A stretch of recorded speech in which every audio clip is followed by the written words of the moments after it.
my name is Krista, and I'm going to show you how I connect CoGrader and Google Classroom so CoGrader can help me give feedback to students. So first of all, once you are at CoGrader.com, go ahead and click sign in, and then connect this to your Google account.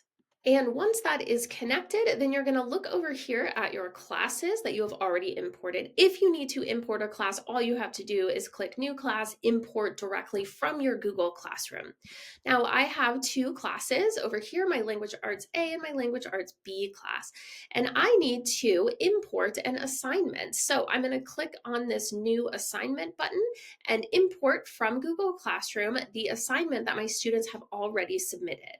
And when you have found the assignment that you want to import, go ahead down here at the bottom and click Import and Grade. Now, CoGrader will import all of the assignments that your students have turned in, and it will give them some feedback. And once all of the assignments are imported and graded, what you will see over here is it says Graded Needs Review. Now, what is nice is CoGrader does not let you just export these directly back to the student's work. You have to actually review the feedback that CoGrader gave. So if we click on Graded Needs Review, we will see all of the feedback that CoGrader gave this student. You can, of course, go in here and make any changes that you need to the feedback that CoGrader has given. You can even change the points that CoGrader has allotted to be more in line with your specific point system. Once you are satisfied with the feedback, you will click Approve, and it will move you along to the next student's writing. So you can go through and click everyone's work right here and approve.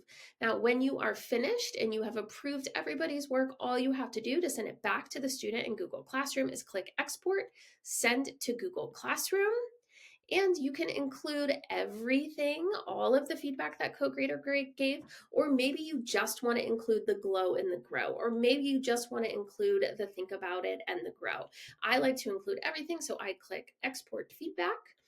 And CoGrader does its magic and sends the feedback directly back to students, where students, when they open up their Google Doc in Google Classroom, they will see all of CoGrader's feedback right there embedded in their actual doc. So that is how you use CoGrader to import and export feedback via Google Classroom.